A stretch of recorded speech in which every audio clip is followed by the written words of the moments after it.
Malankara Catholic T വിയുടെ പ്രേക്ഷകർക്ക് നമസ്കാരം. ഹൃദയപൂർവ്വം പരിപാടിയുടെ ഈ എപ്പിസോഡിൽ നമ്മളോട് അനുഭവങ്ങളും ആശയങ്ങളും പങ്കുവയ്ക്കുന്നത് സംസ്ഥാന പോലീസ് മേധാവി ആയിരുന്ന സർവീസിൽ നിന്ന് വിരമിച്ച് സഭയുടെയും പൊതുസമൂഹത്തിൻ്റെയും അനേകം കാര്യങ്ങളിൽ ഇപ്പോഴും സജീവമായ ഇടപെടലുകൾ നടത്തിക്കൊണ്ടിരിക്കുന്ന ബഹുമാന്യനായ ശ്രീ ജേക്കബ് പുന്നൂസ് സാറാണ്.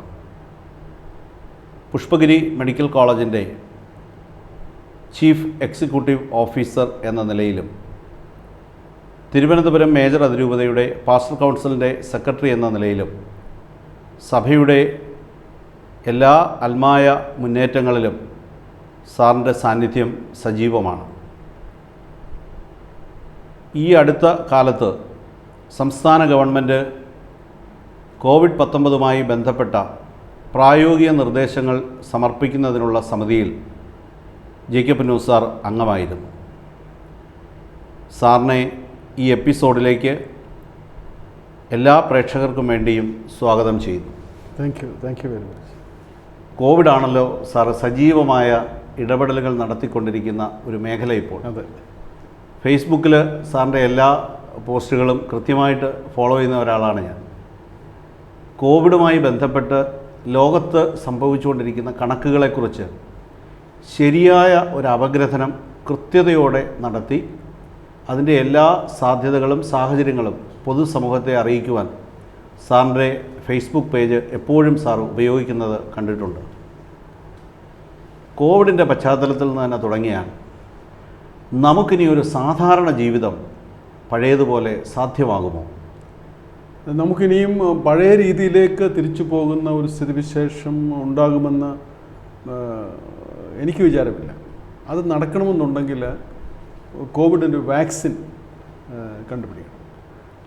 ഉദാഹരണത്തിന് നമുക്കിനിയും വിദേശങ്ങളിലേക്ക് പോവുക, അല്ലെങ്കിൽ ദൂരയാത്രകൾ, ഇവയെല്ലാം തന്നെ വളരെയധികം വിഷമമാകുന്ന ഒരു രീതിയിലേക്കാണ് നമ്മൾ പോകുന്നത്. അതുപോലെ നമ്മൾ ചെയ്യുന്ന സാധാരണയായിട്ടുള്ള പല കാര്യങ്ങളും, ഉദാഹരണത്തിന് 4 മാസത്തിന് ശേഷമാണ് എനിക്കൊരു ബാർബറെ കണ്ടുപിടിക്കാൻ സാധിച്ചത്. അപ്പം നമ്മുടെ എല്ലാ മാസവും 3 ആഴ്ച കൂടുമ്പോൾ തലമുടി വെട്ടിക്കൊണ്ടിരിക്കുന്ന എനിക്ക് സുരക്ഷിതമായി തലമുടി വെട്ടിക്കാനൊരു രീതി, അത് അനുവർത്തിക്കുന്ന ഒരു ബാർബർ, ഇതിനെ കണ്ടുപിടിക്കാൻ വളരെ ബന്ധപ്പെടേണ്ടതായിട്ട് വന്നു.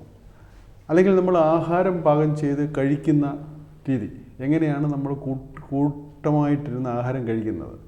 അപ്പോൾ നമ്മൾ വീടുകളിൽ തന്നെ നമ്മൾ പരസ്പരം പെരുമാറുന്ന രീതി, ബസ്സിൽ സഞ്ചരിക്കുന്ന രീതി, ട്രെയിനിൽ യാത്ര ചെയ്യുന്ന രീതി, എല്ലാത്തിനും നമ്മൾ പൊതുസമൂഹത്തിൽ എങ്ങനെയൊക്കെ ജീവിക്കുന്നോ എല്ലാ ജീവിത രീതികൾക്കും വലിയ ഒരു ശൈലി മാറ്റം ഈ കോവിഡ് കൊണ്ട് ഉണ്ടായിക്കൊണ്ടിരിക്കുന്നു.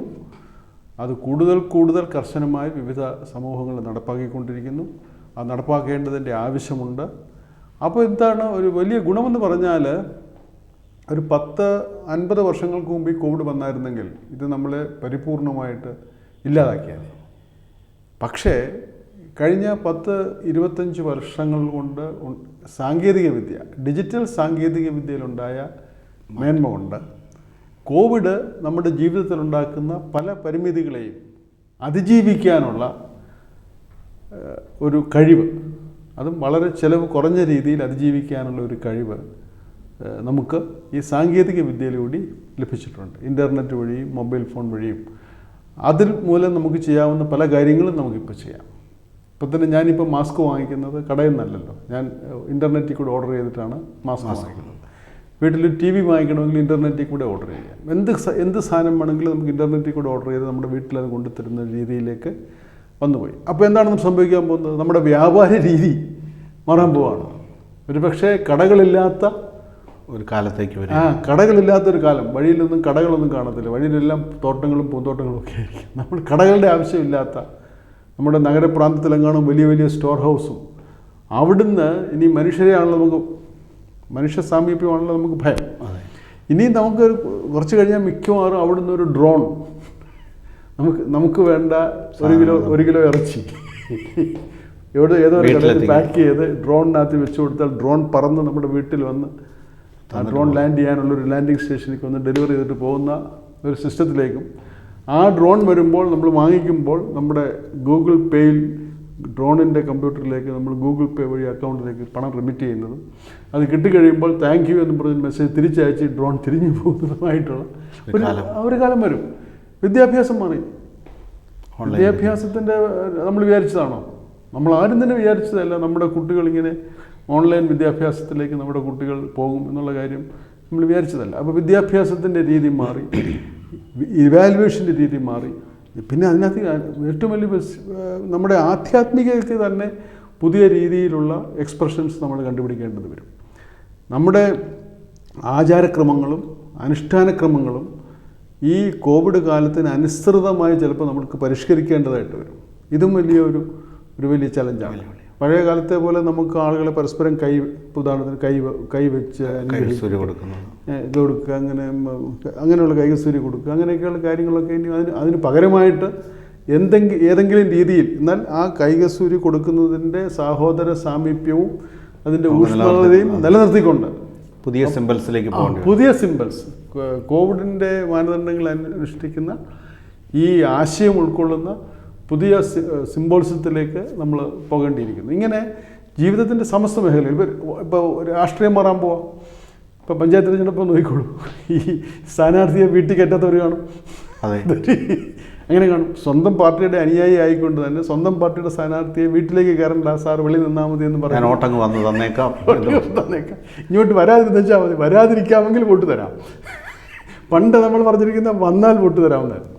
ഇനി താമസിയാതെ ഇങ്ങോട്ട് വരാതിരുന്നാൽ ഞാൻ ഓട്ടങ്ങ് എത്തിച്ചേക്കാം എന്ന് പറയുന്ന ഒരു രീതിയിലേക്കും നമ്മൾ വരാൻ സാധ്യതയുണ്ട്. അപ്പോൾ ജീവിതത്തിൻ്റെ സമസ്ത മേഖലയും, ആധ്യാത്മികമായിക്കൊള്ളട്ടെ, രാഷ്ട്രീയമായിക്കൊള്ളട്ടെ, വിദ്യാഭ്യാസമായിക്കൊള്ളട്ടെ, വ്യാപാരമായിക്കൊള്ളട്ടെ, യാത്രയായിക്കൊള്ളട്ടെ, ടൂറിസം ആയിക്കൊള്ളട്ടെ, ജീവിതത്തിൻ്റെ സമസ്ത മേഖലകളെയും ഈ ഒരു ചെറിയ വൈറസ്, നമുക്ക് കാണാൻ പോലും പറ്റില്ല, കാണാൻ പോലും കഴിയാത്ത ഒരു വൈറസ് നമ്മുടെ ഈ പ്രബല സംസ്കാരത്തെയും നമ്മുടെ പാരമ്പര്യത്തെയും എല്ലാം വെല്ലുവിളിച്ച് ഒരു പുതിയ ജീവിത രീതി നമ്മളിൽ അടിച്ചേൽപ്പിക്കുന്ന ഒരു അസാമാന്യ കാലഘട്ടത്തിലൂടെയാണ് നമ്മൾ കടന്ന് പോകുന്നത്. ജീവിതത്തിൻ്റെ എല്ലാ മേഖലകളെയും ഇത് ബാധിച്ചു എന്നുള്ളത് ഒരു വാസ്തവമാണ്, സാർ പറഞ്ഞതനുസരിച്ചും. അപ്പോൾ ഈ ഒരു സമൂലമായ മാറ്റം സ്വീകരിക്കാൻ മാത്രം മനുഷ്യൻ റെഡിയായോ? അതാണ് നമ്മുടെ മുമ്പിലെ ചോദ്യം. ഇല്ല, മനുഷ്യൻ റെഡി ആയിട്ടില്ല. ഈ മനുഷ്യൻ ഇങ്ങനെ അതായത് നമ്മൾ ഈ മാറ്റങ്ങൾ സംഭവിക്കുമ്പോൾ ഈ മാറ്റങ്ങളോട് എങ്ങനെ പ്രതികരിക്കാൻ കഴിയുന്നു എന്നതിൻ്റെ അടിസ്ഥാനത്തിലാണ് മനുഷ്യ സമൂഹത്തിൻ്റെ പുരോഗതി. ഇപ്പോൾ നമ്മളിപ്പോൾ ഹാഗിയ സോഫിയയുടെ കാര്യമൊക്കെ നമ്മൾ പറയാറുണ്ടല്ലോ. ഉദാഹരണത്തിന് 1453 ആണ് കോൺസ്റ്റാന്റിനോപ്പിൾ എന്ന് പറഞ്ഞ പട്ടണം, ഇന്നത്തെ ഇസ്താംബൂൾ, അത് ഓട്ടോമാൻ ടർക്സിൻ്റെ അധീശത്തിലേക്ക് പോയത്. അന്ന് വരെ കോൺസ്റ്റാന്റിനോപ്പിൾ എന്ന് പറയുന്നത് യൂറോപ്പിൽ നിന്ന് ചൈനയിലേക്കും ഇന്ത്യയിലേക്കും പോകുന്ന വ്യാപാര മാർഗത്തിൻ്റെ മുഖ്യ കണ്ണിയായിരുന്നു. ബോസ്ഫറസിൻ്റെ ആ കണ്ണിയായിരുന്നു. ഏഷ്യയെയും യൂറോപ്പിനെയും ബന്ധിപ്പിക്കുന്ന കണ്ണിയായിരുന്നു അത്. ബാക്കിയെല്ലാം കടലാണ്. ഈ സൂയസ് കനാലൊന്നും ഇല്ലല്ലോ, അങ്ങനെ അങ്ങോട്ട് പോകാനേ പറ്റില്ല. പോകണമെന്നുണ്ടെങ്കിൽ you have to touch Istanbul. അപ്പോൾ ഇസ്തംബൂളിൽ വന്ന് അറബികൾ മേധാവിത്വം ഉയർത്തുകയും യൂറോപ്പുകാർക്ക് ഇങ്ങോട്ട് വരാൻ സാധിക്കത്തിടത്ത് യൂറോപ്പ് തകർന്നുപോയി. യൂറോപ്പിന് വ്യാപാര ബന്ധങ്ങൾ തകർന്നുപോയി. അപ്പോൾ അങ്ങനെ വലിയൊരു മാറ്റം ഉണ്ടായപ്പം യൂറോപ്പിൽ 1453 ശേഷം 1551 ശേഷം സംഭവിച്ചതെല്ലാം അച്ഛൻ ഓർക്കുമെങ്കിൽ അച്ഛന് മനസ്സിലാകാം. അന്നാണ് കൊളംബസ് അമേരിക്ക പോകുന്നത്. വാസ്കോ ഡ ഗാമ ഇവിടെ ഈ വഴി കണ്ടുപിടിക്കുക എന്നുള്ളതാണ് ബാക്കി എല്ലാത്തിനേക്കാൾ പ്രധാനം. നമ്മുടെ വലിയ ഒരു മാറ്റം, ഇന്ന് വൈറസ്, അന്ന് ഓട്ടോമാൻ ടർക്സ് നമ്മുടെ സമൂഹത്തിൽ അടിച്ചേൽപ്പിച്ചപ്പോൾ അതിനൊരു മറുവഴി കണ്ടുപിടിക്കണം എന്നുള്ള ത്വരയിൽ ഏതാണ്ട് 50 കൊല്ലം കൊണ്ട് അവർ വഴി കണ്ടുപിടിച്ചു. 1453 വീഴുന്നു, 1498 വാസ്കോ ഡ ഗാമ കോഴിക്കോട്ട് വന്നു. മനസ്സിലാക്കണം, 40 കൊല്ലം കൊണ്ടാണ് പുതിയ വഴി കണ്ടുപിടിച്ചത്. അപ്പോൾ എന്നോട് പറയാൻ സംഭവിക്കുന്നത്, അന്ന് ആ വഴി കണ്ടുപിടിച്ചത് യൂറോപ്യന്മാരാണ്. അതെ, ആ വഴി ഉദാഹരണത്തിന് ഇന്നിപ്പോൾ നമ്മൾ സംസാരിക്കുമ്പോൾ അമേരിക്ക ഇലക്ഷൻ നടന്നുകൊണ്ടിരിക്കുകയാണ്. അന്ന് ആ വഴി കണ്ടുപിടിച്ചതോടുകൂടി അമേരിക്ക എന്ന് പറയുന്നത് യൂറോപ്പുമായിട്ട് ബന്ധപ്പെട്ടു. ആക്ച്വലി അമേരിക്ക സാംസ്കാരികമായിട്ട് യൂറോപ്പിൻ്റെ ഭാഗമായി തീർന്നു. അമേരിക്കയല്ല, ആ വഴി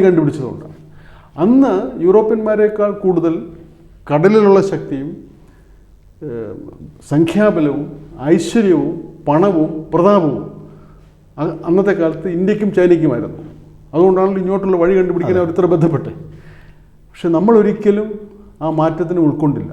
ഇതൊരു പുതിയ മാർഗമുണ്ട്, ലോക മേധാവിത്വത്തിന് ഒരു പുതിയ മാർഗമുണ്ട്, ഒരു പുതിയ സ്ഥലം കണ്ടുപിടിച്ചിരിക്കുന്നു. ആ സ്ഥലത്തേക്ക് നമ്മൾ പോകണമെന്ന് അന്ന് ഇന്ത്യക്കാരോ ചൈനക്കാരോ വിചാരിച്ചിരുന്നെങ്കിൽ യൂറോപ്യന്മാർക്ക് അവിടെ ചെയ്യാവുന്ന കാര്യങ്ങളെക്കാൾ കൂടുതൽ കാര്യങ്ങൾ ചൈനയ്ക്ക് അന്ന് ചെയ്യാമായിരുന്നു.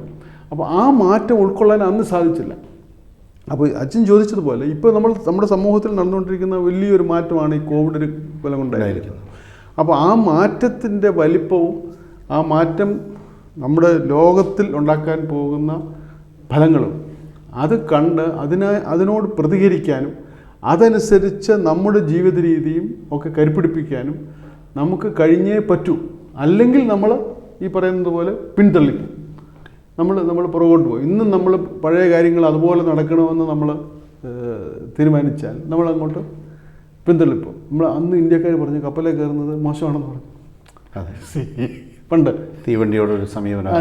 അത് അങ്ങനെ മാറി നിൽക്കുമ്പോൾ നമ്മൾ പുറകോട്ട് പോകും. അപ്പോൾ ഇങ്ങനെയുള്ള പുതിയ കാലഘട്ടവും പുതിയ വെല്ലുവിളികളും വരുമ്പോൾ അതിനെ സ്വീകരിക്കാൻ മനുഷ്യന് സാധിക്കണം. അത് പറയാൻ വളരെ എളുപ്പമാണ്.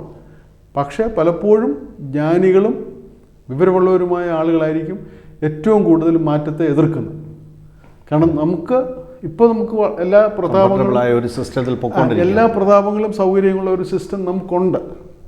അപ്പോൾ അതിൽ നിന്ന് മാറാൻ പറയുമ്പോൾ ഇവിടെ കൂടുതലായിട്ടുള്ളവർക്കാണ് മാറാൻ പ്രയാസം. അപ്പോൾ അപ്പോൾ മാറ്റത്തെ ചെറുക്കാനുള്ള മാറ്റത്തെ ചെറുക്കെന്ന് ഞാൻ പറയുന്നില്ല, മാറ്റത്തെ ഉൾക്കൊള്ളാനുള്ള ഒരു മാനസിക ആഭിമുഖ്യം, അതിനാവശ്യമായ മാറ്റം ഉള്ളിൽ വരുത്താൻ വലിയ പ്രയാസമാണ്.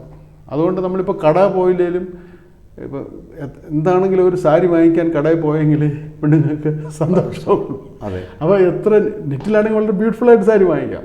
കാരണം ഒരു 1000 സാരികൾ നമുക്ക് കാണാം. 3-4 മണിക്കൂർ ചിലവാക്കി ഈ സാരി സെലക്ട് ചെയ്യാം, ഇതെല്ലാം ചെയ്യാം. പക്ഷെ എന്നിരുന്നാലും നമുക്ക് കടയിൽ കിട്ടുന്ന ഒരു സന്തോഷം, കടയിൽ പോയി കിട്ടുന്ന ഒരു സന്തോഷമാണ് ഇന്ന് നമ്മളെ സംബന്ധിച്ചിടത്തോളം ഭയങ്കര സന്തോഷം. അപ്പോൾ 1 കിലോ മീൻ വാങ്ങിക്കാൻ വേണ്ടി ആ മീൻകാരൻ വന്ന് മീൻകാരനോട് തർക്കിച്ച് അതിനോട് വില പേശി വാങ്ങുന്നതിലാണ് അങ്ങനെ വാങ്ങിക്കുന്നതിൽ സന്തോഷമുണ്ട്. പക്ഷെ നമുക്കിനി അത് തുടരാൻ പറ്റാത്തൊരു സ്ഥിതി പറ്റില്ല. അപ്പം ഞാനീ പറയുന്ന അതാണ്, മാറ്റങ്ങളെ ഉൾക്കൊള്ളണമെന്നുണ്ടെങ്കിൽ മാറ്റങ്ങളെ ഉൾക്കൊള്ളാനൊരു സന്നദ്ധത അത് നമ്മുടെ മനസ്സിൽ തന്നെ നമ്മളൊരു ഊട്ടമൂലമാക്കണം. ആ സന്നദ്ധതയുടെ കാര്യം പരിഗണിക്കുമ്പോൾ സാറ് കേരളത്തെ നന്നായിട്ട് വളരെ സൂക്ഷ്മമായിട്ട് നിരീക്ഷിക്കുന്ന ഒരാളെന്ന നിലയിൽ ആശാവഹമാണോ മലയാളിയുടെ സമീപനം? മലയാളിയുടെ റെസ്പോൺസ് നല്ലതായിരുന്നു. കാരണം ഞാനിപ്പോൾ നോക്കിയപ്പോൾ മാസ്ക് ധരിക്കുന്ന, ഞാൻ സാറിന് ഇപ്പോൾ തിരുവല്ലയ്ക്ക് പോകുമ്പോൾ ഞാൻ എണ്ണാറുണ്ട്. അപ്പോൾ 10,000-15,000 പേരെ കണ്ടാൽ അതിനകത്ത് മാസ്ക് ധരിക്കാത്ത 1-2 പേരും ഇല്ല. സാധാരണ കാര്യമായി, അതായത് 6 മാസം മുമ്പ് ഒറ്റയാൾ പോലും മാസ്ക് ധരിക്കാത്ത മലയാളി ഇന്ന് സർവമാസ്കരാണ്. എല്ലാവരും മാസ്ക് ധരിക്കുന്നുണ്ട്. പക്ഷെ അതേ സമയത്ത് തന്നെ ചില കാര്യങ്ങൾ അവർ ഇപ്പോഴും തിരക്ക് കൂടും. മലയാളിയുടെ ഒരു സ്വഭാവമാണല്ലോ. നമ്മൾ ഈ കല്യാണത്തിൻ്റെ ഹോളിൽ ചെന്നിട്ട് ഒന്ന് ഇടിച്ചു കയറിയാലേ നമുക്കൊരു സമാധാനമാകുള്ളല്ലോ. അപ്പോൾ ആ രീതിയിലുള്ള കാര്യങ്ങൾ ഇപ്പോഴും നടക്കുന്നുണ്ട്. അപ്പം അതായത് ഒരു കട തുറന്നാൽ ഉടനെ 2 പേര് ഇടിച്ചു കയറുക, അല്ലാതെ ഒരാൾ വന്നു പോയിട്ട് ഞാൻ കയറിയാൽ മതി, അയാളുടെ ആവശ്യമാണ് എൻ്റെ ആവശ്യത്തെക്കാൾ വലുത്, അല്ലെങ്കിൽ എൻ്റെ ആവശ്യം അയാളുടെ ആവശ്യം പൂർത്തിയായിട്ട് നിർവഹിച്ചാൽ മതി എന്നൊരു സമീപനമില്ല. അതും കൂടി കോവിഡ് കാലത്തിൻ്റെ ഒരു ബിബ്ലിക്കൽ ലെസനാണ്. എൻ്റെ സഹോദരൻ്റെ ആവശ്യം നിൻ്റെ ആവശ്യത്തെക്കാൾ പ്രധാനമാണെന്ന് കരുതാനുള്ള ഒരവസരം കൂടാണിത്. കാരണം നമുക്കൊരു ബാങ്കിൽ പോവാണ്, അപ്പോൾ നമ്മൾ ക്യാഷ് അടയ്ക്കാൻ പോവാണ്, അപ്പോൾ നമ്മുടെ മുമ്പിൽ ഒരാൾ നിൽക്കുന്നു. ഇപ്പോൾ നമ്മൾ നോക്കിക്കണം, അച്ഛൻ നോക്കിക്കണം, അത് ഓടിച്ചെന്ന ഉടനെ അവൻ്റെ കൈക്കിടയിൽ കൂടെ നമ്മളിങ്ങനെ എത്തി നോക്കും. അതെ, ഈ ക്യാഷ്യർ എന്താണ് ചെയ്യുന്നതെന്ന് അറിയാൻ വേണ്ടി. ഇപ്പോൾ അതില്ല, മാറിയിരിക്കും. ഇപ്പോൾ അത് മാറി നിൽക്കും. അപ്പോൾ ഇപ്പോഴും ചിലപ്പോൾ ചില ആളുകൾ തള്ളി നോക്കാനുള്ള വ്യഗ്രത ഇപ്പോഴും ഒരു ക്ഷമയില്ലായ്മ, ഇത് ആക്ച്വലി ഒരു ദുരുദ്ദേശപരമല്ല, എത്ര നേരം ഞാൻ നിൽക്കണം, ഒരു ക്ഷമയില്ലായ്മ കാണും. അതുപോലെ നമ്മുടെ ആക്ടിവിറ്റീസ് എല്ലാം പ്ലാൻ ചെയ്യാൻ നമ്മളെ ഇത് വളരെ വളരെ സഹായിക്കും. നമ്മുടെ ആക്ടിവിറ്റീസ് പ്ലാൻ ചെയ്യുക, അത് നമുക്കില്ലാത്ത ഒരു സ്വഭാവമായിരുന്നു. എല്ലാം ഓൺലൈനിൽ കിട്ടുന്ന ഒരു സാഹചര്യത്തിലേക്ക് നീങ്ങുന്നു എന്നുള്ളതാണല്ലോ സാർ പറഞ്ഞത്. അത്തരം ഒരു ജീവിത ക്രമം രൂപപ്പെട്ടു വരുന്നു. നമ്മൾ കുറേ നാളുകളായിട്ട് നമ്മുടെ ദേവാലയ കാര്യങ്ങളും വിശ്വാസ സംബന്ധമായ കാര്യങ്ങളും ഓൺലൈനിലേക്ക് ആളുകൾ ഒരു വലിയ വിഭാഗം പൊയ്ക്കൊണ്ടിരിക്കുകയായിരുന്നു. ഇത് ഒരു അപകടകരമായ പ്രതിസന്ധി നമ്മുടെ ആധ്യാത്മിക ജീവിതത്തിൽ ഉണ്ടാക്കുമോ എന്നുള്ളതാണ് നമ്മുടെ ഒരു ആശങ്ക. ഇത് നമ്മുടെ കൂദാശകളുടെ സ്വീകരണം, അത്തരം വിഷയങ്ങൾ വരുമ്പോൾ നമുക്കതിൽ എന്ത് അപകടം അപ്പം അതിനെ തരണം ചെയ്യാനായി ഞാനിതിനെ കാണുന്നത്, ഇതിൻ്റെ ഒരു അപകടം എന്ന് പറഞ്ഞാൽ we will create spiritual wilderness. ഇതിനുള്ള സാധ്യത വളരെ കൂടുതലാണ്. ഈ ക്രൈസ്തവ ആധ്യാത്മികതയുടെ രണ്ട് ഭാഗങ്ങളുണ്ട്. എൻ്റെ അഭിപ്രായം, ഞാനൊരു എക്സ്പെർട്ടൊന്നും അല്ല, അത് ശ്രോതാക്കളെ ശ്രമിക്കണം. ഒന്ന്, നമ്മളും ദൈവവുമായിട്ടുള്ള ബന്ധം. അതോടൊപ്പം തന്നെ മാർപ്പാപ്പ പലപ്പോഴും പറയാറുള്ളത്, ഈ ബന്ധം നമ്മൾ കാണിക്കേണ്ടത് നമ്മൾ മനുഷ്യരും കൂടെയുള്ള ബന്ധത്തിലാണ്.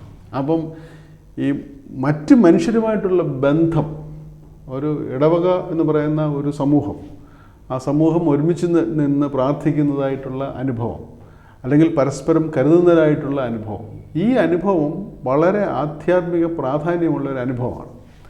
അപ്പോൾ ഈ നമ്മൾ നേരത്തെ പരാമർശിച്ച ഈ കാലഘട്ടത്തിൽ ആ അനുഭവത്തിൻ്റെ പ്രസക്തി കുറയുകയും മറ്റേ അനുഭവം, ദൈവം നമ്മളോടുള്ള നേരിട്ടുള്ള അനുഭവം, എനിക്ക് എപ്പോൾ വേണേ ആകാമല്ലോ എന്ന ഒരു ചിന്തയിലേക്ക് നാം ഓരോരുത്തരും വരുതി വീഴുകയും അതിനൊരിക്കലും സമയം കിട്ടാതിരിക്കുകയും.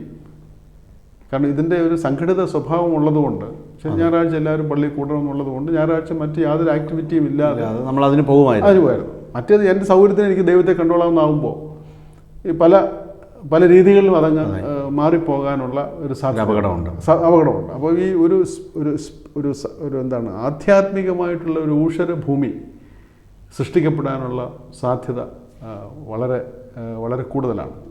അതുകൊണ്ടാണ് ഞാൻ പറയുന്നത്, ഇതിനെ സംബന്ധിച്ച് നമ്മൾ വളരെയധികം ചിന്തിക്കേണ്ടതായിട്ടുണ്ട്. എങ്ങനെയാണ് ഈ കൂട്ടായ്മ നിലനിർത്തിക്കൊണ്ട് തന്നെ, ഇപ്പോൾ ഞാനീ പറയുന്നത്, അതായത് നമ്മുടെ ഒരു ഡിജിറ്റൽ കമ്മ്യൂണിറ്റി, ഇതൊക്കെ കോവിഡ് വരുന്നതിന് മുമ്പായിരുന്നു നമ്മുടെ കൃപ നിറയുന്ന കുടുംബങ്ങളെ സെമിനാർ.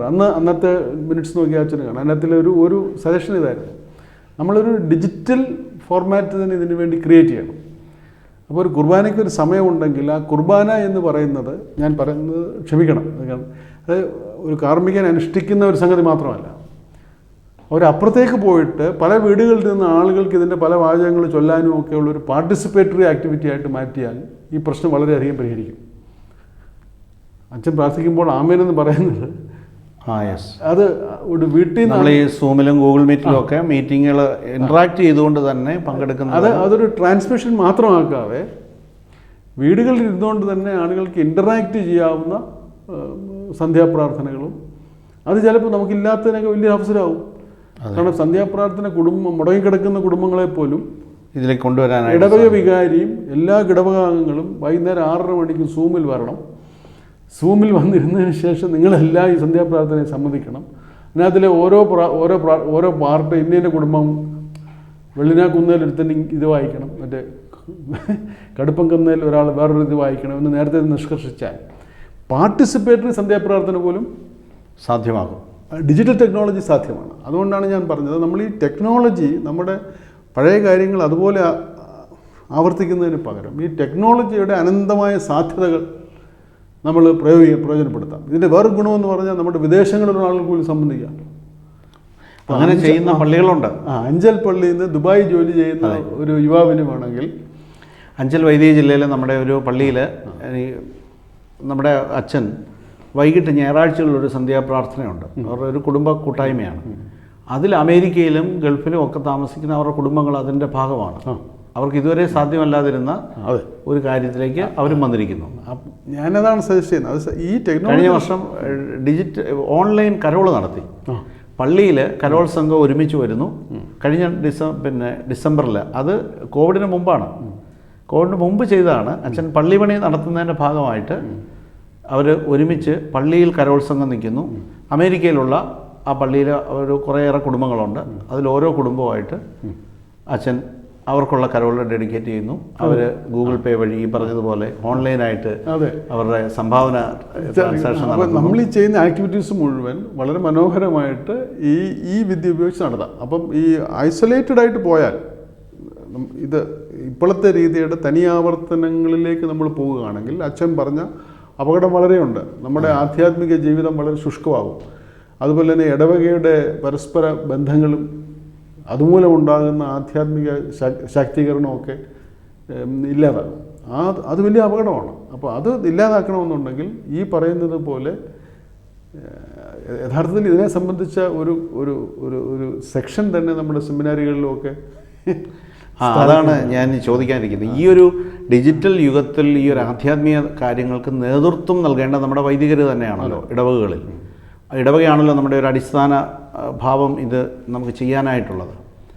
അവിടെ നമ്മുടെ വൈദികർ കുറേ കൂടെ ഈ ഡിജിറ്റലി അവർ കുറച്ചുകൂടെ ട്രെയിൻഡ് ആകേണ്ട ഒരു സാഹചര്യമുണ്ട്. അപ്പോൾ അതായത് ഉദാഹരണത്തിന് നമ്മൾ ഡിജിറ്റൽ ടെക്നോളജി നമ്മൾ ഒരു അടുത്ത കാലം വരെ കണ്ടുകൊണ്ടിരുന്നത് ഒരു എൻ്റർടൈൻമെൻറ്റ് എന്നുള്ള രീതിയിൽ. അതെ, അതിനപ്പുറത്തേക്ക് മാറിയതിന് ശേഷം നമ്മുടെ വലിയ ഒരു ജീവിത സഹായിയായിട്ടാണ് കാണുന്നത്. ഉദാഹരണത്തിന് നമ്മളിപ്പം അച്ഛൻ ഉപയോഗിക്കുന്ന മോട്ടോർ സൈക്കിളോ കാറോ അച്ഛനിപ്പോൾ ഒരു എന്താണ് എൻ്റർടൈൻമെൻ്റ് ആയിട്ടല്ല കാണുന്നത്. അല്ല, അതൊരാവശ്യമായി അച്ഛൻ്റെ ഒരു ആവശ്യമായിട്ടും അച്ഛൻ്റെ ശുശ്രൂഷയ്ക്ക് അത്യന്താപേക്ഷിതമായ ഒരു ഘടകമായിട്ടാണ് ഈ വാഹനം കാണുന്നത്. അപ്പോൾ അതേ രീതിയിൽ തന്നെ ഈ ഡിജിറ്റൽ ടെക്നോളജിയെ മാറ്റിയെടുക്കാൻ നമുക്ക് സാധിക്കും. പല ഞാൻ ഈ കാണിച്ചതൊരു വളരെ ചെറിയ എക്സാമ്പിളാണ്. ഈ എല്ലാവർക്കും ഇൻഡിപെൻഡൻ്റായിട്ട് ഇൻഡിവിജ്വലായിട്ട് സമയം കൊടുക്കാം. അങ്ങനെ ഈ പാരിഷ് പ്രീസ്റ്റിൻ്റെ കടമകൾ ഡ്യൂട്ടീസ് തന്നെ അത് 9 മുതൽ 10 വരെ 9 ഇന്ന ഹൗസ് വിസിറ്റ് എന്ന് പറയുമ്പം വേണമെങ്കിൽ ആ വീട്ടിൽ പോകാതെ 1/2 മണിക്കൂർ ആ വീട്ടുകാരുമായിട്ട് നേരിട്ട് ഇൻറ്ററാക്ട് ചെയ്യാൻ സാധിക്കും. അത് കഴിഞ്ഞ് ഇപ്പോൾ യാത്രയുടെ സമയം ലാഭിച്ച് ഇത് ചെയ്യാം. ഇപ്പോൾ ഒരു 100 വീട്ടുകാരുണ്ടെങ്കിൽ എല്ലാ വീട്ടുകാരോടും എല്ലാ മാസവും ഓരോ മണിക്കൂർ ചിലവഴിക്കാൻ ആ ഹൗസ് വിസിറ്റ് ഡിജിറ്റലായിട്ട് നടത്താൻ പറ്റും. വെർച്വലായിട്ട് നമ്മൾ പല പരിപാടികൾ നടത്തുന്നുണ്ടല്ലോ, അതുപോലെ ചെയ്യാനായിട്ട് അങ്ങനെ ചെയ്യാൻ സാധിക്കും. അങ്ങനെ നമ്മുടെ പല ആക്ടിവിറ്റീസും അങ്ങനെ ആക്കണം. അതുപോലെ തന്നെ നമ്മുടെ സൺഡേ സ്കൂളും അങ്ങനെയുള്ള മതബോധനവും ഒക്കെ നടത്താൻ പറ്റും. ഇപ്പോൾ ഡിജിറ്റൽ ക്ലാസ് റൂം സർക്കാർ നടത്തുന്ന പോലെ തന്നെ നമുക്ക് നടത്താൻ പറ്റും. പാട്ട് പഠിപ്പിക്കൽ, ഇതൊക്കെ ഇതെല്ലാം ഡിജിറ്റലായിട്ട് നടത്താവുന്ന സംഗതികളാണ്. അപ്പോൾ ആ കോവിഡ് വന്നതുകൊണ്ട് കോവിഡ് കാലം നമ്മളെ പഠിപ്പിക്കുന്ന ലെസൺസ് വെച്ച് ഈ പുതിയ ടെക്നോളജിയുടെ സാധ്യത നമുക്ക് കൂടുതലായിട്ട് ഒഴിക്കാൻ സാധിക്കും. പിന്നീട് പുതിയ രീതിയിലുള്ള ചാരിറ്റി പ്രവർത്തനങ്ങൾ, ഈ കോവിഡ് വന്ന കാലഘട്ടത്തിൽ ധാരാളം പേര് ഇമ്പോവറിഷ്ഡ് ആയിട്ടുണ്ട്. അതെ, ഇതുമൂലം തന്നെ തൊഴിൽ നഷ്ടപ്പെട്ടു, വരുമാനങ്ങളെല്ലാം പോയി. അപ്പോൾ അങ്ങനെ വരുമ്പോൾ അവരെ കെയർ ചെയ്യാനും നമുക്ക് സാധിക്കണം. ധാരാളം പേർക്ക് ഒരു ചിലവില്ലാതായിട്ടുണ്ട്. ധാരാളം ആളുകൾക്ക് കോവിഡ് മൂലം സ്ഥിര വരുമാനമുള്ള ആളുകൾക്ക് അവരുടെ പല ചിലവുകളും ഇല്ലാതായിട്ടുണ്ട്. സിനിമ കാണാൻ പോകുന്നില്ല, ഹോട്ടലിൽ പുറത്ത് പോയി ഭക്ഷണം കഴിക്കുന്നില്ല. അപ്പം അത് പല അതായത് പിക്നിക് ഇല്ലാതെ, ടൂറിസം സ്പോട്ടിൽ വിസിറ്റ് ചെയ്യാതെ, ഹോട്ടലിൽ പോകാതെ, സിനിമ കാണാതെ ഇതിനെല്ലാം കാശ് മുടക്കാൻ കഴിയുന്ന ആളുകൾ ജീവിക്കുന്നത് കൊണ്ടാണ് ഒരു വിഭാഗം ആളുകൾക്ക്, ഓട്ടോറിക്ഷക്കാർക്കും ബസ് തൊഴിലാളികൾക്കും ഒക്കെ പണി നഷ്ടപ്പെട്ടു. അപ്പോൾ അതിൻ്റെ ഒരു ബാലൻസിങ് എന്നുള്ള ദൗത്യം കൂടി ഈ കോവിഡ് ഏൽപ്പിച്ചിരിക്കുന്ന വലിയ ഒരു സാമൂഹിക ആഘാതമുണ്ട്.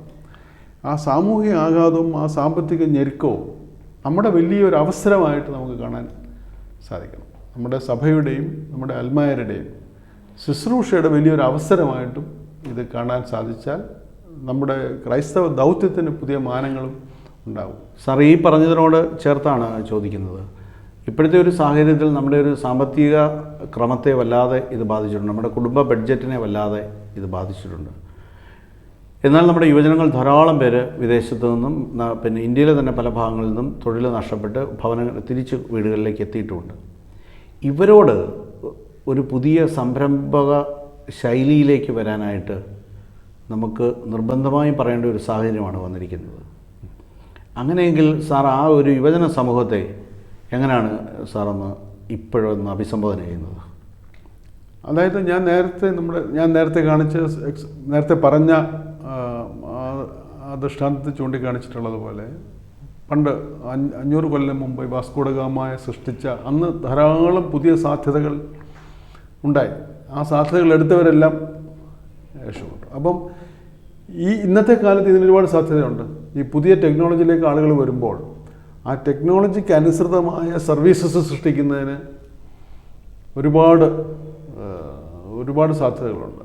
അപ്പോൾ നമ്മളെല്ലാം ധരിക്കുന്ന മാസ്ക്, ഈ മാസ്കിന് തന്നെ എത്രയോ വകഭേദങ്ങൾ ഇനി ഉണ്ടാകാം. അതെ അതെ, എത്രയോ രീതിയിൽ ഈ മാസ്ക് എന്നുള്ള കൺസെപ്റ്റ് തന്നെ എത്രയോ വകഭേദങ്ങളായിട്ട് നമുക്കുണ്ടാക്കാം. നമ്മുടെ കുട്ടികളെ സുരക്ഷിതരാക്കാൻ ഇനി എത്ര മാർഗ്ഗങ്ങൾ നമ്മൾ കണ്ടുപിടിക്കേണ്ടിയിരിക്കുന്നു. സ്കൂൾ വിദ്യാഭ്യാസം തുടങ്ങി കഴിയുമ്പോൾ സ്വാഭാവികമായിട്ടും. അപ്പോൾ അങ്ങനെ ആ ഒരു സംഗതിക്ക് ഒരു സംഘടിതമായിട്ടുള്ള ഒരു ശ്രമം നമുക്ക് ഉണ്ടാകും. അപ്പോൾ നമുക്കൊരു സ്കൂളുണ്ട്, അല്ലെങ്കിൽ നമ്മൾ ധാരാളം സ്കൂളുകൾ നടത്തുന്നുണ്ട്. ആ സ്കൂളുകളുടെ കോവിഡ് സുരക്ഷിതത്വം എങ്ങനെ നമുക്ക് ഉറപ്പാക്കാം, അത് നമ്മുടെ തന്നെ ഒരു യുവജന സമൂഹത്തിൻ്റെ ഒരു ടാസ്ക്കായിട്ട് കൊടുത്ത് that will be very useful employment also. അല്ലെങ്കിൽ ഒരു കോവിഡ് പ്രോട്ടോക്കോൾ അനുസരിച്ച് ഒരു പരിപാടി നടത്തുക. അപ്പോൾ അതിനുള്ള ഒരു ടാലൻറ്റ് ഡെവലപ്പ് ചെയ്യുകയും ഈവൻറ്റ് മാനേജ്മെൻറ്റ് ഗ്രൂപ്പുകൾ അങ്ങനെയുള്ള ഇവൻറ്റ് മാനേജ്മെൻറ്റ് ഗ്രൂപ്പ് ഉണ്ടാക്കണം. അപ്പോൾ ഈ കോവിഡിൻ്റെ പ്രത്യേക സാഹചര്യം, അതുപോലെ ഈ ഡെലിവറി സിസ്റ്റംസ്, ഇപ്പോൾ പർച്ചേസ് ചെയ്യുന്ന ഉദാഹരണത്തിന് ബാർബർ ഷാപ്പിൽ പോലും പ്രയർ അപ്പോയിൻമെൻറ്റ് വേണ്ട ഒരു സംഗതി ഉണ്ടാവും. അതെ. അപ്പോൾ അങ്ങനെയുള്ള ബുക്കിംഗ് സിസ്റ്റംസ് എല്ലാ കാര്യത്തിലും, ബാങ്കിൽ പോകാനും ബുക്കിംഗ് വേണ്ടി വരും, പച്ചക്കറി വാങ്ങാനും ബുക്കിംഗ് വേണ്ടി വരും, തുണിക്കടയിൽ പോകാനും ബുക്കിംഗ് വേണ്ടി വരും. അപ്പോൾ അങ്ങനെ ഒരു സിറ്റുവേഷനിലേക്കുള്ള ബുക്കിംഗ് അറേഞ്ച്മെൻറ്റ്സ്, ഇങ്ങനെ ധാരാളം. ഇനി ട്രാൻസ്പോർട്ടേഷൻ അറേഞ്ച്മെൻറ്റ്സ്, ഒരാൾക്ക് ഒരു സ്ഥലത്ത് നിന്ന് അങ്ങോട്ട് പോകണമെന്നുണ്ടെങ്കിൽ ആ ഒരു പ്രത്യേക കോവിഡ് സുരക്ഷിത യാത്ര, കോവിഡ് സുരക്ഷിത പിക്നിക്ക്, കോവിഡ് സുരക്ഷിത ടൂറിസം, കോവിഡ് സുരക്ഷിത സ്പോർട്സ്, അങ്ങനെ ഒരു വലിയ ഒരു പ്രവർത്തന മേഖലയുണ്ട്.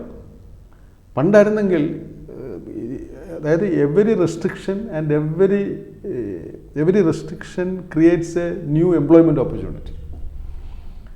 പണ്ട് ഒരു ഫുട്ബോൾ കളിച്ചുകൊണ്ടിരിക്കുമ്പോൾ അത് കാണുന്ന ആളുകൾക്ക് പോയിരുന്ന് ടിക്കറ്റ് എടുത്ത് പോയിരുന്ന് കണ്ടാൽ മതിയായിരുന്നു. ഇപ്പോൾ അങ്ങനെയല്ല. ഫുട്ബോൾ മത്സരം നമുക്ക് കാണണമെന്നുണ്ടെങ്കിൽ ആ ഫുട്ബോളിൻ്റെ ആരവും ഒക്കെ നിലനിർത്തിയ ഒരു കളി നടക്കണമെന്നുണ്ടെങ്കിൽ മറ്റു പല അനുബന്ധ സുരക്ഷാ സൗകര്യങ്ങളും ആ സ്റ്റേഡിയത്തിൽ ഉണ്ടായേ പറ്റുള്ളൂ. അതൊക്കെ മാനുഷികമായിട്ടുള്ള ഇൻ്റർവെൻഷനും ധാരാളം പുതിയ സർവീസസും ഉണ്ടാക്കുന്നതിന് സാധിക്കും. അപ്പോൾ നമുക്ക് ഒരു സംഘടിത സമൂഹം എന്നുള്ള നിലയ്ക്ക് ഇങ്ങനെയുള്ള നീഡ്സ് നമുക്ക് ആൻറ്റിസിപ്പേറ്റ് ചെയ്യാം. ഇത് നമ്മുടെ പള്ളികളിലെ സർവീസ് നടത്തുന്നതിനോ, നമ്മുടെ ആശുപത്രികൾ നടത്തുന്നതിനോ, നമ്മുടെ സ്കൂളുകൾ നടത്തുന്നതിനോ ഒക്കെ ഈ ടാലൻറ്റ് ആവശ്യമായിട്ട് വരുമ്പോൾ, പഴയ കാലത്ത് നമ്മൾ ഒരു 19-ാം നൂറ്റാണ്ടിൽ എങ്ങനെ നമ്മൾ എഴുത്ത് പഠിപ്പിച്ചു എന്ന് പറഞ്ഞാൽ ഒരു പുതിയ എഴുത്ത്, ഒരു പുതിയ അല്ലെങ്കിൽ വേറൊരു രീതിയിലുള്ള ഒരു ബിസിനസ് മോഡൽ അതുണ്ടാക്കിയെടുക്കാൻ നമുക്കും തീർച്ചയായിട്ടും സാധിക്കും. അപ്പം തിരിച്ചു വരുന്ന ആളുകളെ കൊണ്ട് പിന്നെ ചെയ്യാവുന്ന ഒരു സംഗതി, ആളുകൾക്ക് കൃഷിയോട് വലിയ ആഭിമുഖ്യം ഈ കാലഘട്ടത്തിൽ വന്നിട്ടുണ്ട്. അതിൻ്റെ കാരണമെന്ന് പറഞ്ഞാൽ വെളിയിൽ നിന്നുള്ള സാധനങ്ങൾ സുരക്ഷിതമായ ഭക്ഷണം എന്നുള്ളതാണ്. സുരക്ഷിതമായ ഭക്ഷണം എന്നുള്ള ഒരു സംഗതി. അപ്പോൾ നമ്മുടെ ഒരു കൺസെപ്റ്റായിട്ട് നല്ല ഭക്ഷണം, നല്ല വായു, നല്ല വെള്ളം, നല്ല പച്ചക്കറി, നല്ല പഴം എന്നുള്ളത് ഇപ്പം വളരെ പ്രസക്തമായിട്ടുള്ള സംഗതിയാണ്. അതേസമയം എനിക്ക് തോന്നുന്നത് നമ്മുടെ ഓരോ പള്ളികളിലും ഇടവകങ്ങളുടേതായിട്ട് തന്നെ ഒരു 200-300 ഏക്കർ കൃഷി ചെയ്യാതെ ഇപ്പോഴും കിടപ്പുണ്ട്. നമ്മുടെ വയലുകളായിരിക്കാം, തെങ്ങിൻ തോപ്പുകളായിരിക്കാം, ഇതെല്ലാം. അപ്പോൾ ഇതിനെ സംഘടിതമായ രീതിയിൽ പ്രൊഡക്റ്റീവ് ആക്കാൻ കഴിയണം. അത് നമ്മുടെ കുടുംബാംഗങ്ങൾ മാത്രമല്ല, മറ്റുള്ളവരോടും കൂടി ചേർന്ന്, മറ്റ് സഭാവിഭാഗങ്ങളോടും മറ്റ് മതസ്ഥരോടും കൂടി ചേർന്ന് ഒരു പ്രദേശത്ത് ഗ്രൂപ്പ് ഫാമിംഗ് എന്നൊരു ആക്ടിവിറ്റി നടപ്പാക്കുകയും ആ ഗ്രൂപ്പ് ഫാമിങ്ങിൽ കൂടി തന്നെ ലോക്കൽ മാർക്കറ്റിങ്ങും, ആ ലോക്കൽ മാർക്കറ്റിങ്ങും ഡിജിറ്റലാകാം. എന്ന് പറഞ്ഞാൽ എനിക്കൊരു പൂവൻകാല ഉണ്ടെങ്കിൽ എനിക്കൊരു പൂവൻകാല ഉണ്ടെന്ന് പറഞ്ഞാൽ നെറ്റിലിടാം. അപ്പോൾ എൻ്റെ ആ പൂവൻകാല ആവശ്യമുള്ളതിനറിയാം, അത് അവിടെ നിന്ന് അവൻ എടുത്തുകൊണ്ട് പോകാം, അല്ലെങ്കിൽ ഞാൻ അവനെ അവിടെ കൊണ്ടു കൊടുക്കാം.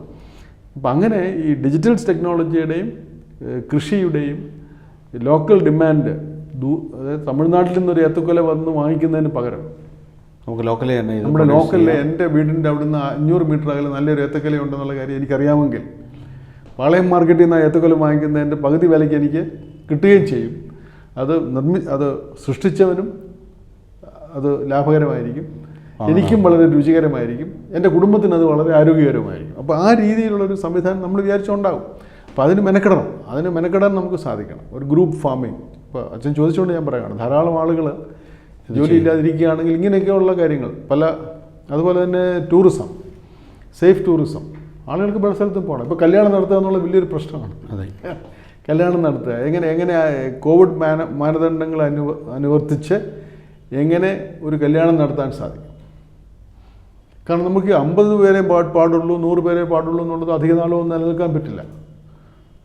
കോവിഡ് കാലത്തും 2000 പേരുള്ള മഹാസമ്മേളനങ്ങൾ നടക്കും. കോവിഡ് നിയമങ്ങൾ പാലിച്ച് നമുക്ക് നടത്താൻ സാധിക്കണം. അപ്പോഴാണ് നമ്മൾ കോവിഡിനെ ജയിക്കുന്നത്. അതെ, ഇപ്പം നമ്മൾ പേടിച്ചിരിക്കുന്നതുകൊണ്ടാണ് 50 പേര് മതി എന്ന് പറയുന്നത്.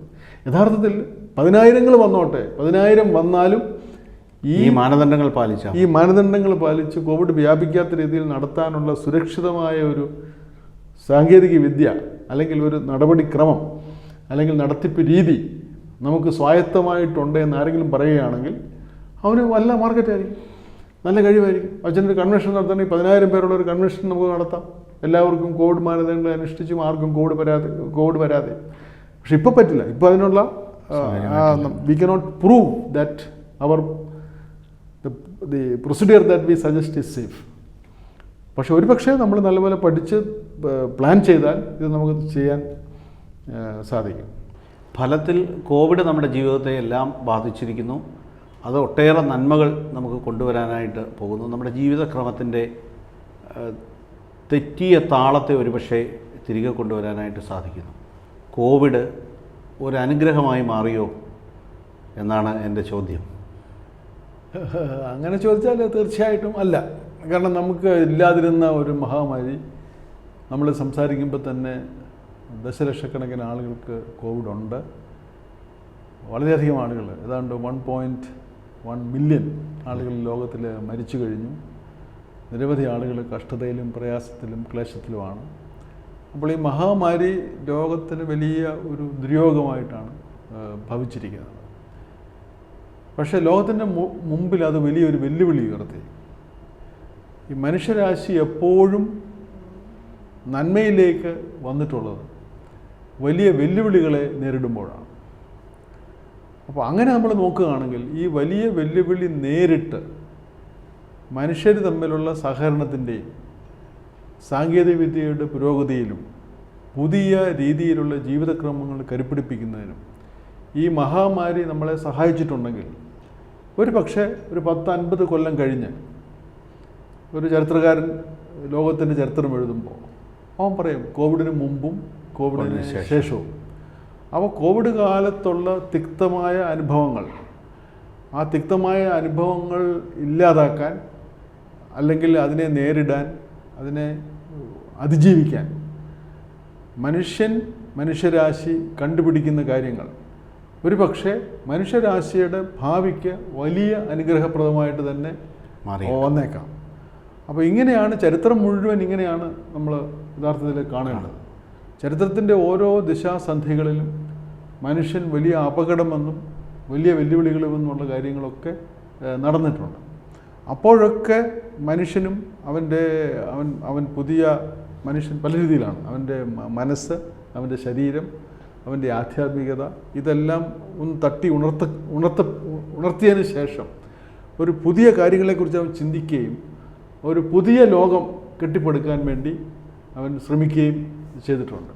അങ്ങനെയുള്ള ഓരോ ഘട്ടങ്ങളും ആത്യന്തികമായി അവയെല്ലാം തന്നെ ചരിത്രത്തിൽ മനുഷ്യരാശിക്ക് ഗുണകരമായി വന്നിട്ടുള്ളതുമാണ്. അപ്പോൾ ഇതാണ് വളരെ ഉദാഹരണത്തിന് നമ്മുടെ ഒരു സുനാമി വന്നാൽ പോലും നമ്മൾ അന്നേരമാണ് നമ്മൾ ആഗോള വാർമിങ്ങിനെ കുറിച്ച് ചിന്തിക്കുന്നത്. ഇപ്പോൾ നമ്മുടെ കാലാവസ്ഥ മാറുന്നു, ഈ മഹാപ്രളയങ്ങൾ വരുന്നു. അപ്പോൾ നമ്മൾ ആ മഹാപ്രളയങ്ങളൊക്കെ നമുക്കുള്ള റിമൈൻഡേഴ്സാണ്. നമ്മുടെ പ്രവൃത്തികൾ കൊണ്ട് എന്തൊക്കെയോ മാറ്റങ്ങൾ ഈ ലോകത്ത് സംഭവിക്കുന്നു. അപ്പോൾ മഹാപ്രളയം ഉണ്ടാകുമ്പോൾ നമ്മൾ അതിനെക്കുറിച്ച് ചിന്തിക്കുന്നു. അപ്പോൾ ആ മഹാപ്രളയം മൂലം നമ്മൾ ഇനിയും നമ്മുടെ കാലാവസ്ഥാ നിയന്ത്രണം, നമ്മുടെ പരിസ്ഥിതി സംരക്ഷണം മുതലായ കാര്യങ്ങളെ നമ്മൾ കൂടുതൽ ശ്രദ്ധിച്ചാൽ ഒരു പക്ഷേ പിന്നീടും ഈ മഹാപ്രളയം ഉണ്ടായതുകൊണ്ട് നമ്മൾ ആ കാര്യത്തെക്കുറിച്ച് ചിന്തിക്കാനിടയായി. അതുകൊണ്ട് നമ്മുടെ ജീവിത രീതി മാറി ലോകത്തിൻ്റെ വലിയൊരു വിപത്തിൽ നിന്ന്, ഗ്ലോബൽ വാർമിംഗ് ഉണ്ടാകാൻ പോകുന്ന വലിയൊരു വിപത്തിൽ നിന്ന് രക്ഷപ്പെടാൻ ഈ മഹാപ്രളയം സഹായകരമായി. അപ്പോൾ വിപത്തായിട്ടുള്ള സംഗതി തന്നെ ഒരു പക്ഷേ കുറച്ച് കഴിയുമ്പോൾ അനുഗ്രഹമാകാവുന്ന സംഭവവികാസങ്ങളിലേക്ക് നമ്മളെ നയിക്കും. അതുകൊണ്ട് അച്ഛൻ ആദ്യം പറഞ്ഞത് ശരിയാണ്, രണ്ടാമത് പറഞ്ഞത് ശരിയാണ്. ഹൃദയപൂർവ്വം പരിപാടിയിൽ ഇതുവരെയും നമ്മളോട് ആശയങ്ങളും സ്വപ്നങ്ങളും പ്രതീക്ഷകളും പങ്കുവച്ചത് സംസ്ഥാന പോലീസ് മുൻ മേധാവി ബഹുമാനപ്പെട്ട ജെ.കെ. പുന്നൂസ് സാറാണ്. ഈ പരിപാടിയുടെ അടുത്ത ഭാഗം അടുത്ത വ്യാഴാഴ്ച പ്രക്ഷേപണം ചെയ്യുന്നതാണ്.